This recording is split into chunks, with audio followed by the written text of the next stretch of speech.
I'm too old, I'm too broke, I'm too scared, I'm too busy. These are all excuses that prevent adults with college credits from completing their degrees.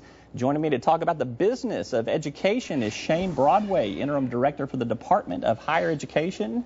Shane, thanks for being with us. Glad to be with you. Appreciate the time. Let's talk about this new initiative. Come Back to Go Forward is the name of the program. It's a website, kind of offers a one-stop shop assessment of for non-traditional students. Tell me, what is a non-traditional student and what is the impetus behind this new initiative?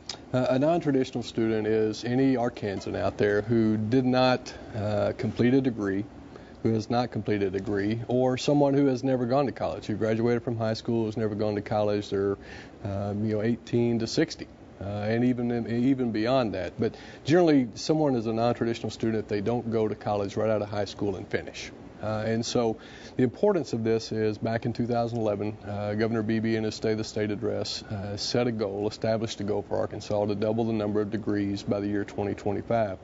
We know we have to do that in terms of Arkansas's economic viability. To be able to retain and recruit and create jobs in this state, you're going to have more people with certificates or degrees beyond a high school diploma. And part of that is there's not enough students in the K through 12 pipeline to reach that goal. We've got to also have that huge percentage of Arkansans who have some college but no degree, or have not been to college at all, to come back.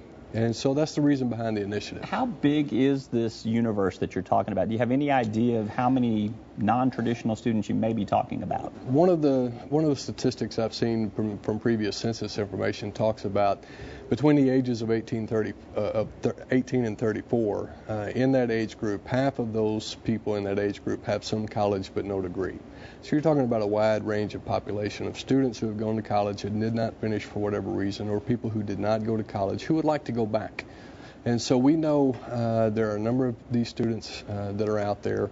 What we're trying to do is reach them with this website and with this campaign to encourage them to come back. Many of them have been out for several years, and there's a lot that's changed in terms of their ability to come back, but sometimes that can be very confusing. You've got to go back and get old transcripts, you've got to go through the admissions process, but also many of these students are working, trying to raise a family, and so a typical college schedule may not fit for them to be able to go to work, go find a parking spot on a college campus, which we know sometimes can be difficult, and then go to class. A lot of times they've got obligations at night, and so a lot has changed because of technology. There are a lot more opportunities for non-traditional students to take advantage of with many of the institutions, public and private here in Arkansas, to be able to take a course online. So they can work, they can go home and be with their family, and once maybe the kids are at bed, go to bed, they can go to class online and do their homework. I want to shift into the lottery at some point in this discussion, but would a non-traditional student qualify for some of the lottery scholarship money that's out there? We do have non-traditional students who are part of the Arkansas Academic Challenge, which is partially funded by lottery. We have about $12 million each year, as set by law by the General Assembly, that go towards non-traditional students. Last year we were not able to award any because we reached that cap very quickly. They do retain their scholarship at a higher level. And these are students, I've been involved with non-traditional students for many years.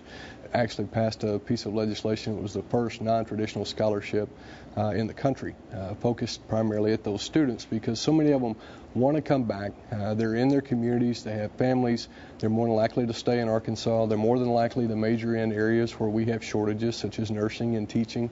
And so there are opportunities, financial aid for them, they can apply. Right now we do have a waiting list, but hopefully as we go through the process we're going to be able to award more and more non-traditionals. As a parent of a student who is about to approach the college ranks here, one of the things that has overwhelmed me is the cost of higher education. It is very expensive to go get a degree at a 4-year, sometimes even at a 2-year school.